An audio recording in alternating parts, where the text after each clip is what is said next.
Alright, so the story here follows this young divorced woman and mother back in 1970. A very ambitious woman who won't let having a child stop her from pursuing work in academia. She's also very well played by Keira Knightley, and I wouldn't expect anything less either. But this person is also very vocal about women's rights, and this leads her to meet another woman. Through a women's liberation meeting, she runs into this slightly more radical and less formal person, played by Jessie Buckley, who also happens to be a brilliant actor, and if you're not familiar with her, I would suggest you check out Wild Rose or Beast. But anyway, these two meet up and begin to hatch a plan. They're going to disrupt the Miss World event of 1970, hence the rather clever title of the movie, and that's more or less what the movie is about.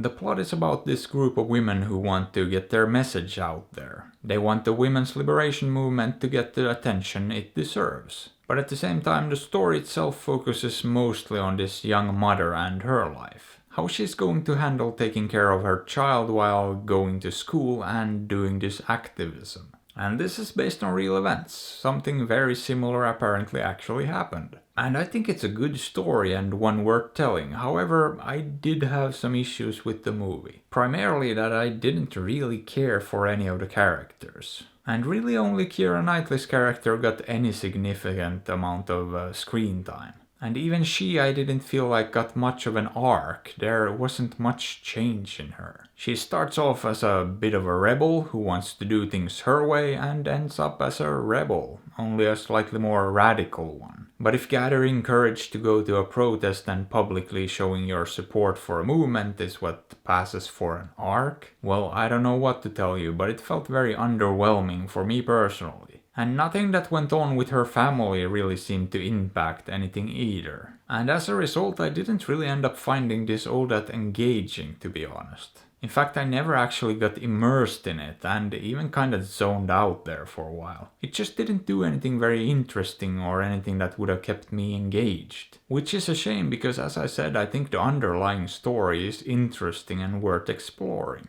And this also happens to be a very tumultuous time in history as well, and the movie touches on that a bit. I mean, the Vietnam War is still going on, and apartheid is in full swing in South Africa. And it mentions those things and kinda tries to incorporate the apartheid angle into the story as well. But it doesn't really focus enough on the characters involved in that to make it feel very impactful. It just ends up feeling a bit shallow despite dealing with some really serious issues. Now, with that being said, it's not a bad movie, and from a technical perspective it's very well made. It's well shot and clean looking, the editing is good too, and the writing isn't bad either. I mean, it's a very coherent movie that's easy to follow and it never lost me. I knew exactly what was going on at any given moment, so I can't really complain about any of that.